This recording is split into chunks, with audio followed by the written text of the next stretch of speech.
Alors voilà, je partage avec vous, comme promis, la recette que m'a inspiré le Seigneur et qu'il m'a aussi inspiré de partager avec vous, qui est celle de la fleur de bananier à la béchamel. Mais bien sûr, le Seigneur me fait très bien comprendre qu'il est possible de réaliser également de la fleur de bananier au gratin et autrement, hein, de bien d'autres manières. Ne serait-ce que en adaptant la recette que je vous donne, vous pouvez l'obtenir déjà au gratin. Je pense que vous le comprendrez pour ceux qui ont l'habitude de cuisiner. Alors,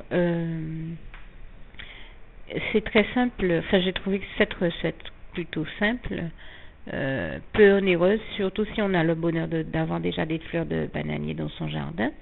Maintenant, je sais qu'on en trouve au supermarché. Je crois avoir vu ça même dans les supermarchés en France, enfin à Paris. Donc, je pense que c'est vraiment quelque chose que l'on trouve soit dans les supermarchés ou dans les épiceries spécialisées. Bien entendu, au moment où je m'apprête à vous donner une recette, vous avez, comme par hasard, une voiture dont l'alarme se déclenche en fond. Donc, veuillez me pardonner pour ce bruit de fond qui, vous le comprendrez, est bien indépendant de ma volonté, là encore. Donc, vous imaginez que c'est un peu perturbant. Merci d'avance de votre compréhension. Mais j'ai choisi de poursuivre malgré tout, puisque nous savons encore de toute manière de qui vient ce type de perturbation. J'entendais un pasteur qui disait l'autre jour à la télévision, bien entendu, il suffit qu'un pasteur veuille donner des informations, partager des informations avec les autres pour que l'ennemi se mette à faire l'intéressant et l'imbécile du bruit ou sa comédie habituelle. Et bien voilà, il est en train d'exactement faire la même chose avec moi. Donc ne vous laissez pas embêter et distraire par le bruit qu'il fait. C'est simplement parce qu'il sait que c'est vraiment Dieu qui m'a inspiré de partager avec vous cette recette et toute la gloire lui en revient, et que à travers ce geste, il me met ce geste à cœur. Il me met à cœur de partager cette recette avec vous précisément parce que je pense que nous le comprenons en toute bonne intelligence. Là encore, cette recette, elle est simple, peu onéreuse, et Dieu veut bénir tous les foyers qui peuvent être bénis par ce biais-là. Il faut le comprendre.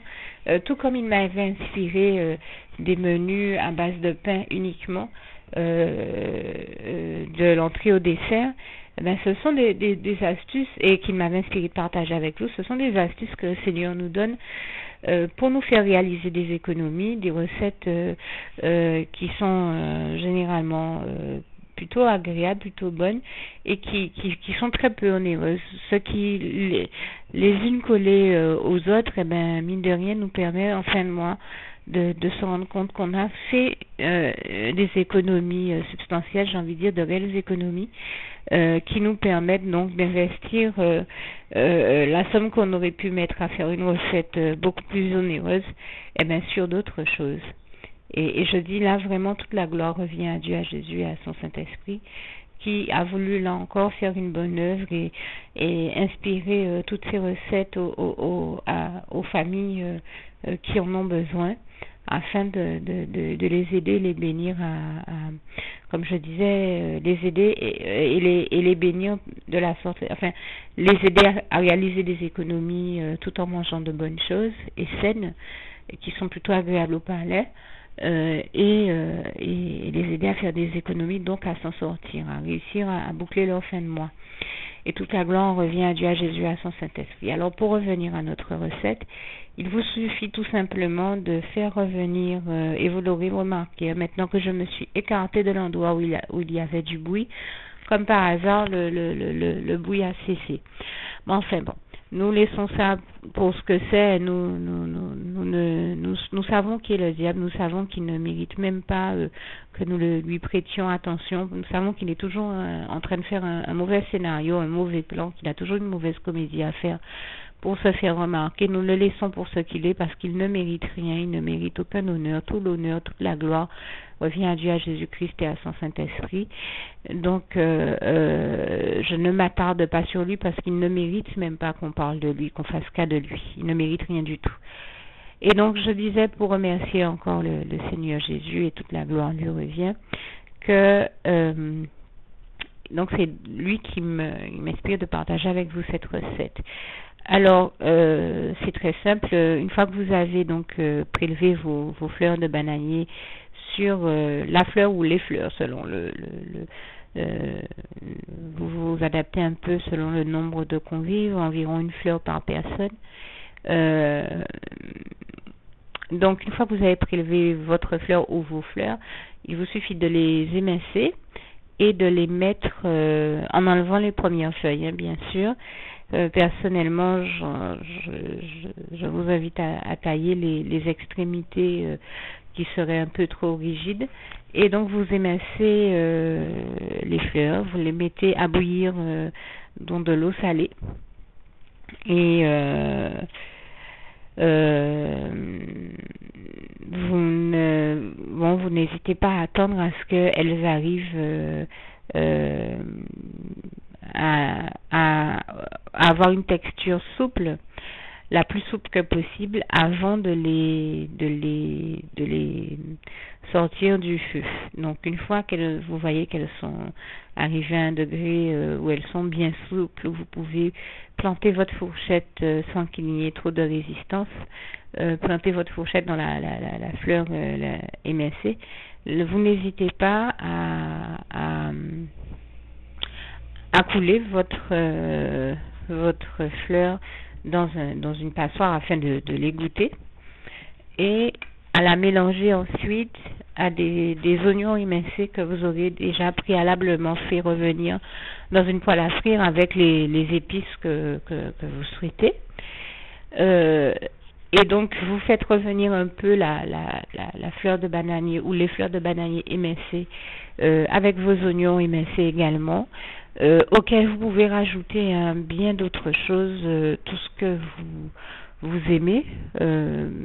Alors, moi, je précise qu'on peut rajouter, donc en plus des épices, des lardons, si on n'a pas de lardons, par exemple, du jambon fumé ou des saucisses ou tout ce qu'on peut souhaiter d'autre. Et éventuellement des champignons pour ceux qui aiment, voire des olives aussi. Personnellement, là, dans la version que j'ai testée, c'était juste avec du jambon fumé, mais j'analyse et je comprends bien que cela puisse être très agréable avec d'autres choses. Alors, arrivé à ce stade-là, vous attendez que ça rissole bien. Et vous pouvez choisir de déglacer, là encore, avec divers liquides. Ça peut être du vinaigre, ça peut être, je pense, du vin blanc, selon ce que vous aimez. Tout comme vous pouvez choisir à ce stade-là de mettre aussi de la sauce tomate ou des tomates pelées. Dans mon cas, j'ai choisi sous l'inspiration du Saint-Esprit, à partir de là, voilà, bien sûr, certains d'entre vous, moi j'ai choisi à partir de là d'en faire une béchamel, mais certains d'entre vous peuvent choisir de faire de ce mélange, soit comme je disais une béchamel, soit de faire de la fleur de bananier qui à ce moment-là est bien rissolée, soit de la faire à la sauce tomate ou à la tomate pelée, soit de la faire en gratin ou à la béchamel. Et dans mon cas, vous l'avez compris, je suis en train de donner la recette de la béchamel, de la fleur de bananier à la béchamel. Donc je précise qu'à partir de là, dans mon cas, j'ai réalisé une béchamel. Alors, il y a au moins deux manières de s'y prendre. Bien sûr, vous pouvez réaliser un roux dans une casserole, c'est-à-dire un mélange de beurre fondu chaud et de farine, auquel vous rajoutez tout simplement du lait. Mais vous pouvez également, et que vous versez sur le mélange qui était dans la poêle que je viens de décrire, ou vous pouvez directement, c'est une autre manière de procéder, rajouter au mélange qui rissolait déjà dans la poêle à frire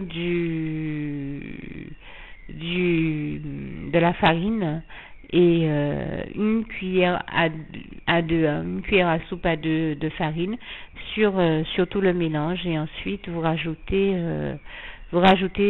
du lait, c'est-à-dire vous faites revenir, vous tournez un peu, vous faites revenir un peu le mélange rissolé avec la farine, et vous déglacez à ce moment-là avec du lait.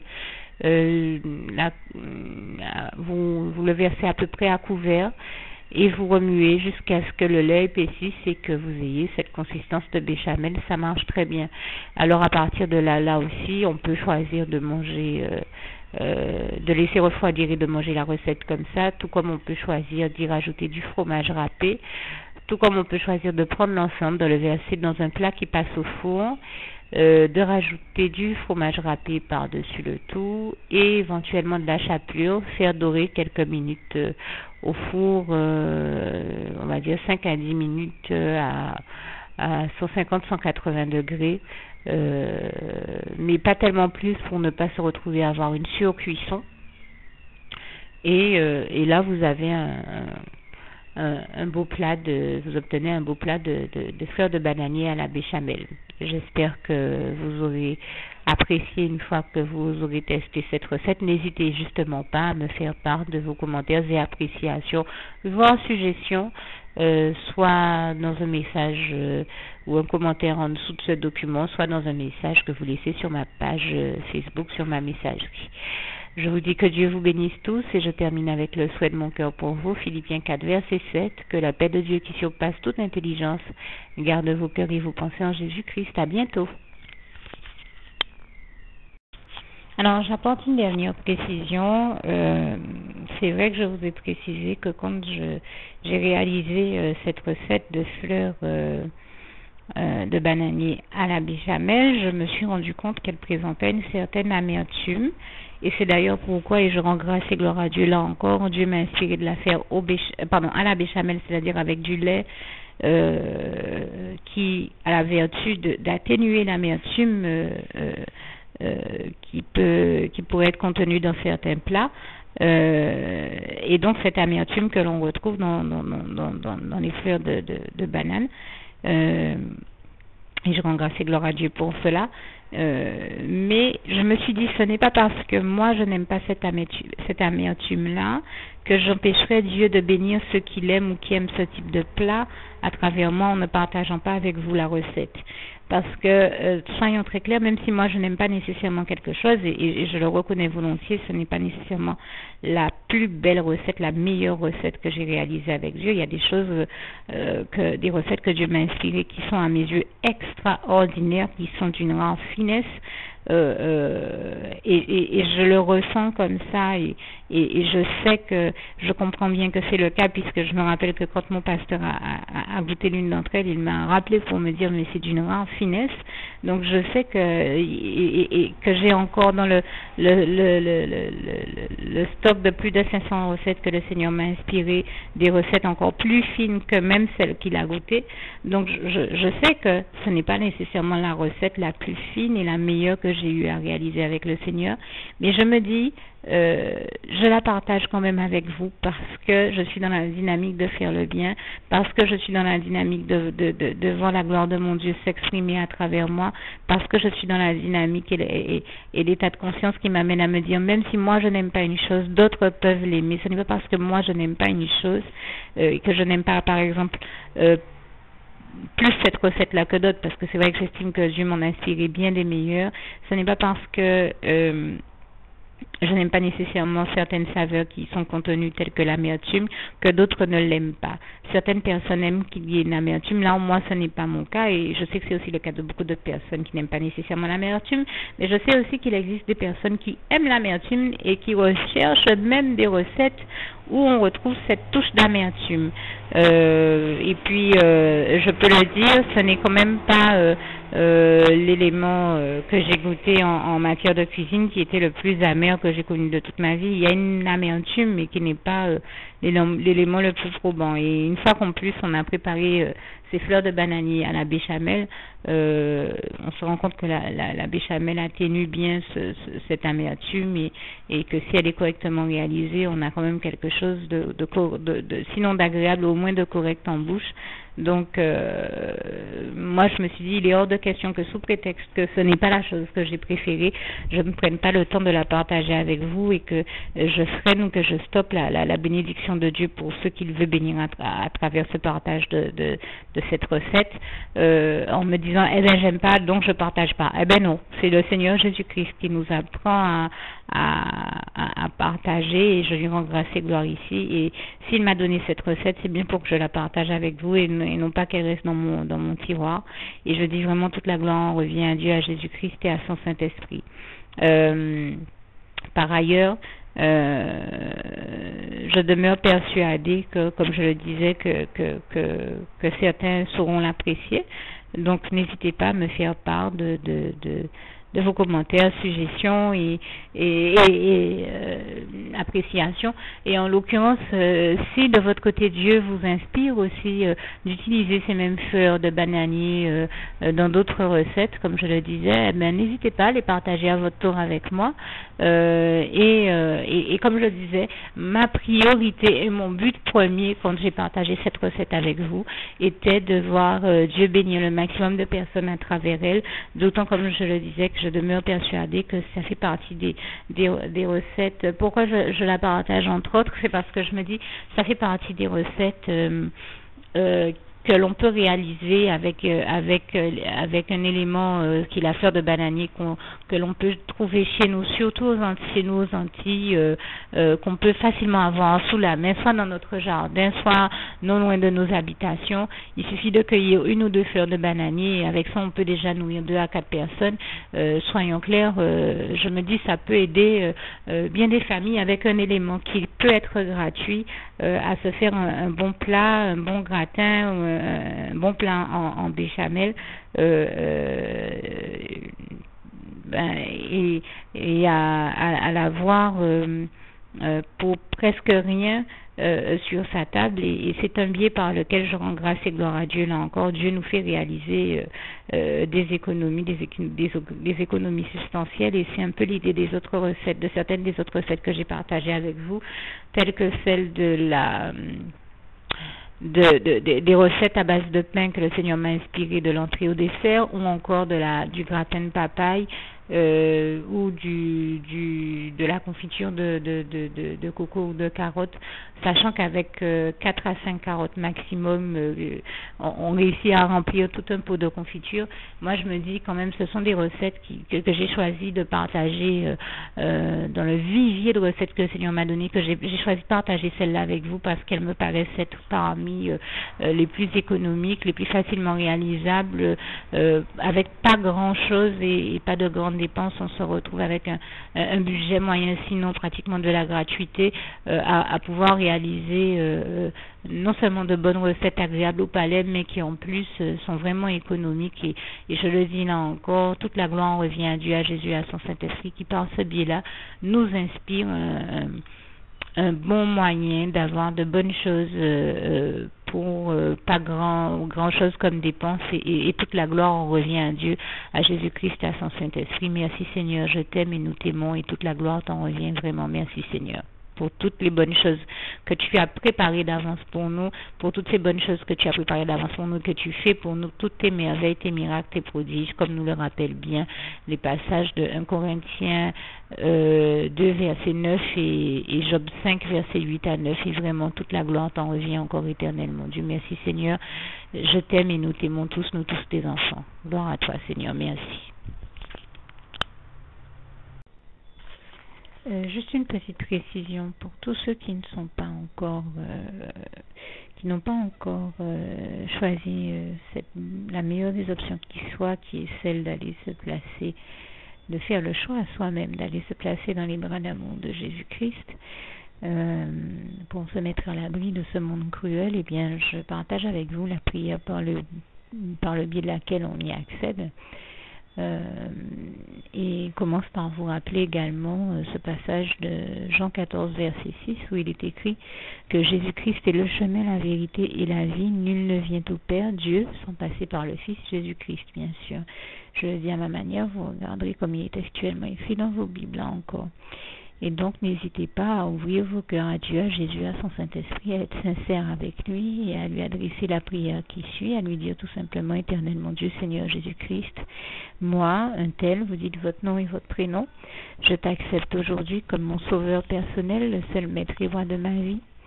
Je remets toute ma vie entre tes mains puisqu'elle t'appartient, Éternel mon Dieu, puisque tu l'as créée, cette vie. Donc tu en es donc le seul maître et propriétaire comme de tout ce qui existe dans tout l'univers. Je remets donc toute ma vie entre tes mains, je te la donne.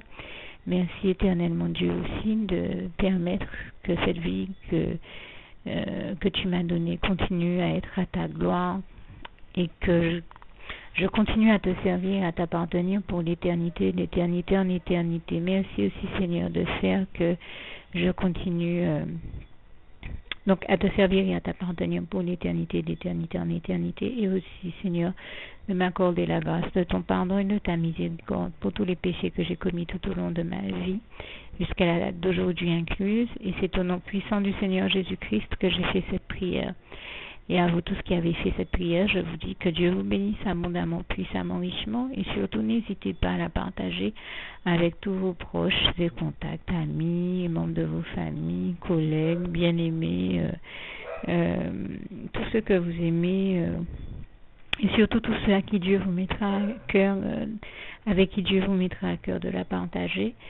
Et comme j'aime à le dire, si vous n'avez pas encore pris le temps de faire cette prière, comprenez bien que voilà, ça ne vous coûte rien de la faire, c'est gratuit, c'est indolore, et que voilà, vous n'êtes pas obligé de me croire, mais moi il m'est arrivé tout comme vous de devoir faire cette prière un jour dans ma vie, et quand on m'a proposé de la faire, je me suis dit, et si c'était vrai, et si c'était vraiment Dieu qui, par ce biais-là, m'appelait à lui et me demandait de lui donner ma vie, de l'accepter, c'était Jésus qui était en train de vraiment me tendre la main et qui était en train de me demander de l'accepter comme mon sauveur personnel, je ne pourrais pas passer à côté de l'occasion de lui dire oui, parce qu'il faut aussi que je reste ouvert ou ouverte à ce que Dieu peut avoir à me dire. Il faut que je garde mon cœur et mon intellect ouvert à ce que Dieu peut avoir à me dire. Donc je me suis dit, je ne peux pas courir le risque de passer à côté de mon éternité, de passer à côté des meilleures choses de la vie, surtout si le maître et créateur de la vie m'appelle et cherche à me sauver. Pour être sauvé, il faut bien que je lui dise oui, que je souhaite qu'il me sauve. Oui, Seigneur Jésus-Christ, je t'accepte comme mon sauveur personnel. Et c'est le sens de cette prière. Et comme je dis, elle ne nous coûte rien à faire. Et puis surtout, moi je vous dis, du jour où je l'ai faite, j'ai vu Jésus changer ma vie en mieux sur tous les plans. Et donc je crois que ça ne vous coûte rien, ça ne vous coûte rien vous non plus de la faire et puis d'expérimenter, de regarder comment les choses vont se dérouler dans votre vie, de regarder Jésus changer votre vie en mieux, à vous aussi.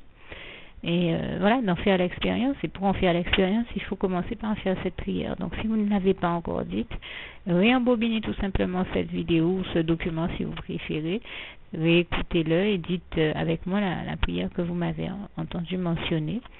Et n'oubliez surtout jamais que tout est possible à celui qui croit en Dieu, en Jésus-Christ et en son Saint-Esprit, comme il est écrit en Marc 9, verset 23, et que tout est possible à Dieu, comme il est écrit en Marc 10, verset 27. Que Dieu vous bénisse donc et à bientôt.